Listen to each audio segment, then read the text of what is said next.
24 तारीख से board exam शुरू हो रहे हैं। ऐसे में अगर हम हाई स्कूल के बच्चों की बात करें जो कि फर्स्ट टाइम बोर्ड एग्जाम को फेस करेंगे, ऐसे में वो किस तरह से तनाव मुक्त होकर के परीक्षा दें और क्या कुछ उनके मन में समय चल रहा है।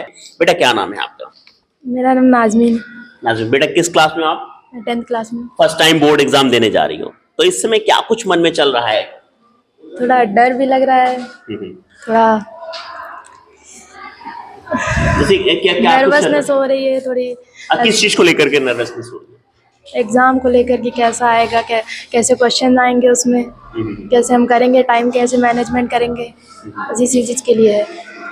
आप बताइए बेटा, आपके मन में क्या क्या चल रहा है? नर्वस है और थोड़ी बेचैनी सी हो रही है कि कैसा एग्जाम आएगा, कैसे क्वेश्चंस आएंगे उसमें, और डर भी लग रहा है कैसा एग्जाम जाएगा। एक और छात्र है, बेटा आपका क्या नाम है? अबू हुज़ैफा। बेटा आपके मन में क्या कुछ चल रहा है, मतलब आंसर शीट को लेकर के किस तरह से उसमें फिल किया जाएगा, क्या कुछ होगा? सर थोड़ा सा डर लग रहा है, और बाकी तो सर ने इतना पढ़ाया है कि हम लोग आराम से पास हो जाएंगे अच्छे मार्क्स से, इतना हमें कंफर्म है। तो डर किस चीज को लेकर के लग रहा है? सर ये है कि पहली बार हम देने जा रहे हैं बोर्ड एग्जाम, इसके लिए थोड़ा डर लग रहा है, बाकी हम लोग तो बिल्कुल ये बच्चों के सवालात थे, जिस तरह से बच्चे घबरा रहे हैं। अब इनसे कैसे वो तनाव मुक्त हों ये जानेंगे सर से, हम बात करेंगे सर से। सर आपने सुन लिया बच्चों की क्या कुछ जो सवाल थे, किस तरह से वो बच्चे जो है फर्स्ट टाइम फेस कर रहे हैं चूंकि बोर्ड एग्जाम, तो उनके मन में कई तरह के सवाल चल रहे हैं कि किस तरह की आंसर शीट होगी, कितना टाइम मिलेगा, तो थोड़ा सा उनका डाउट्स दूर करिएगा। जी, एक्चुअली बच्चे जो हाई स्कूल के बच्चे फर्स्ट टाइम पेपर जब देने जाते हैं तो इनके अंदर मन में घबराहट रहती है, लेकिन वहाँ जाकर घबराने की कोई ज़रूरत नहीं है। जितना समझ में आता है, जो ना समझ में आता है, वहाँ जो गाइडलाइनर जो होते हैं, एग्जामिनर जो इन्विजिलेटर होते हैं, उनसे कोई भी चीज़ डाउटफुल क्लियर करके शुरुआत करते हैं। बच्चे कितने देर सेंटर पे पहुंचे हैं, कितना टाइम मिलता है, कितनी देर चेकिंग होती है, फिर उनको सॉल्व करने के लिए कॉपी कितना समय मिलता है?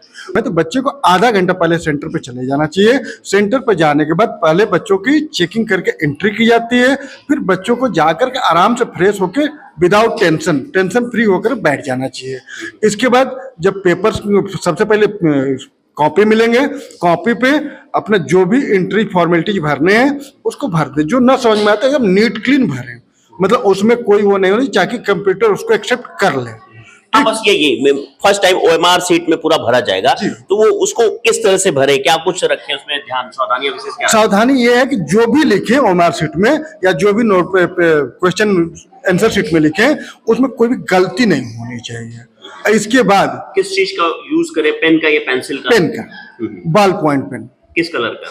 ब्लैक कलर का। ब्लैक कलर का, ठीक। और बच्चे वहां जेल पेन ना यूज करें, क्योंकि जेल पेन यूज करने से बच्चों के इंक फैलने का डर होता है, तो क्वेश्चन का आंसर इसमें से उसमें कुछ हो जाता है।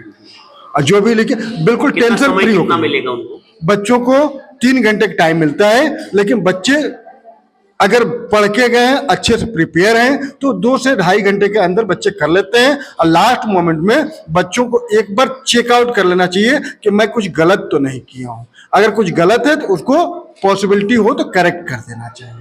सर एक आपसे बहुत इंपॉर्टेंट सवाल पूछेंगे कि बच्चों को लगता है कि बहुत से सवाल होते हैं, सबसे पहले वो किस तरह से कौन से सवाल चुने कि उनका पेपर भी कम समय में अच्छे तरीके से हो जाए और एग्जामिनर भी जब कॉपी चेक करे तो देखे कि हाँ ये सवाल अच्छा है और नंबर भी अच्छे मिले उसको? मेरे हिसाब से तो बच्चे जो है सबसे पहले जो एक नंबर क्वेश्चन होते हैं, जो ऑब्जेक्टिव क्वेश्चन, उसको कर ले। इसके बाद सपोज दैट कोई क्वेश्चन हमको 2 क्वेश्चन नहीं समझ में आया उसमें से, तो उसको छोड़ दे। छोड़ने के बाद मेरे अकॉर्डिंग बच्चों को सबसे पहले बड़े क्वेश्चन पे ध्यान देना चाहिए, क्योंकि जैसे 6 मार्क्स की क्वेश्चन है तो हमारा स्कोर 6 मार्क्स में कन्वर्ट होता है। अब पता लगा आज के बच्चे क्या करते हैं, 1-1, 2-2 नंबर कलेक्ट करने के चक्कर में लास्ट के 2 क्वेश्चन छोड़ के चले आते हैं, वो 6 to 12 मार्क्स उनके लेस हो जाते हैं।